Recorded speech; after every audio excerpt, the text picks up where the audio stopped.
Hi Mark, my name is Jeff and my Chinese name is Wang Weijun.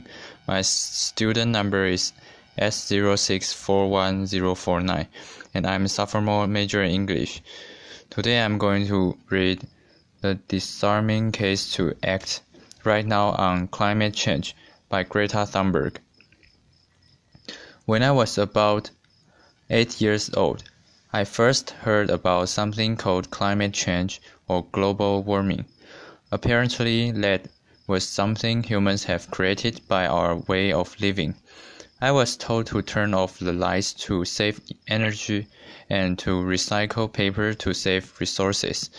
I remember thinking that it was very strange that humans, who are an animal species among others, could be capable of changing the Earth's climate. Because if we were, and if it was really happening, we wouldn't be talking about anything else. As soon as you'd turn on the TV, everything would be about that. Headlines, radio, newspapers, you would never read or hear about anything else, as if there was a world war going on. But no one ever talked about it.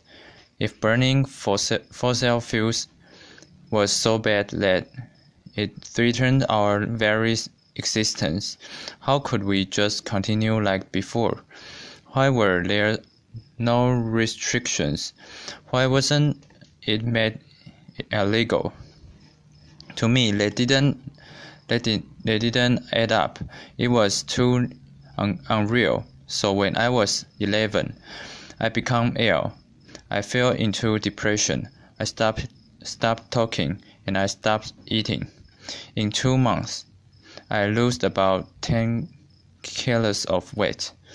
Later on, I was diagnosed with Asperger syndrome, OCD, and selective mutism.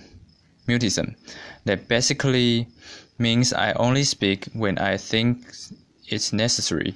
Now is one of those moments. Applause. For those of us who are on the spectrum, almost everything is black or white. We aren't very good at lying, and we usually don't enjoy participating in this social game that the rest of you seem so fond of. Laughter.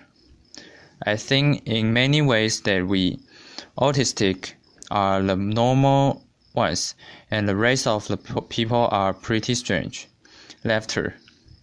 Especially when it comes to the sustainability crisis, where everyone keeps saying climate change is an existential threat and the most important issue of all, and yet they just carry on like before.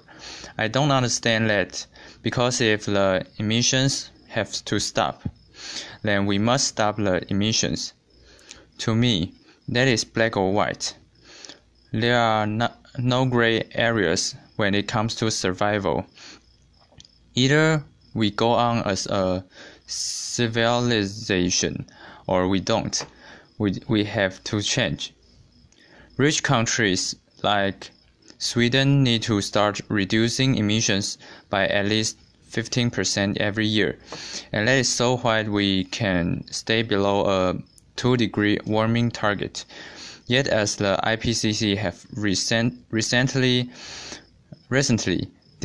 demonstrated, aiming instead for 1.5 degrees Celsius would significantly reduce the climate impact. But we can only imagine what that means for reducing emissions. You would think the media and every one of our leaders would be talking about nothing else. But they never even mention it, nor does anyone ever mention the greenhouse gases already locked in the system, nor that air pollution is hitting a warming, so that when we stop burning fossil fuels, we already have an extra level of warming perhaps as high as 0.5 to 1.1 degrees Celsius. Furthermore, does hardly anyone speak about the fact that we are in the midst of the 6th mass extinctions, with up to 200 species going extinct every single day, that the extinction rate today is between 1,000 and 10,000 times higher than what is seen as normal. Nor does hardly anyone ever speak about the aspect of equity or climate justice, clearly stated everywhere in the Paris Agreement, which is absolutely necessary to make it work on a global scale. That means that rich countries need to get down to zero emissions within 6 to 12 years with today's emission speed, and that is so that people in poor countries can have a chance to heighten their standard of living by building some of the infrastructure that we have already built, such as roads, schools, hospitals, clean drinking water, electricity, and so on. Because how can we expect countries like India or Nigeria to care about the climate crisis if we who already have everything don't care even a second about it or our actual commitments to the Paris Agreement? So why are we not reducing our emissions? Why are they in fact still increasing? Are we knowingly causing a mass extinction? Are we evil? No, of course not. People keep doing what they do because the vast majority doesn't have a clue about the actual consequences of our everyday life, and they don't know that rapid change is required. We all think we know, and we all think everybody knows, but we don't, because how could we? If there really was a crisis, and if this crisis was caused by our emissions, you wouldn't at least see some signs, not just flooded cities, tens of thousands of dead people, and whole nations leveled to piles of torn down buildings. You would see some restrictions, but no, and no one talks about it. There are no emergency meetings, no headlines, no breaking news. No one is acting as if we were in a crisis. Even most climate scientists or green politicians keeps on flying around the world, eating meat and dairy. If I live to be 100, I will be alive in the year 21 and 3. When you think about the future day, you don't think beyond the year 20 and 50. By then, I will, in the best case, not even have lived half of my life. What happened next? The year 2078, I will celebrate my 75th birthday. If I have children or grandchildren, maybe they will spend that day with me. Maybe they will ask me about you. The people who were around back in 2018, maybe they will ask why you didn't do anything while there still was time to act. What we do or don't do right now will affect my entire life and the lives of my children and grandchildren. What we do or don't do right now, me and my generation can undo in the future. So when school started in August of this year, I decided that this was enough. I sat myself down on the ground outside the Swedish Parliament. I school striked for the climate. Some people say that I should be in school instead.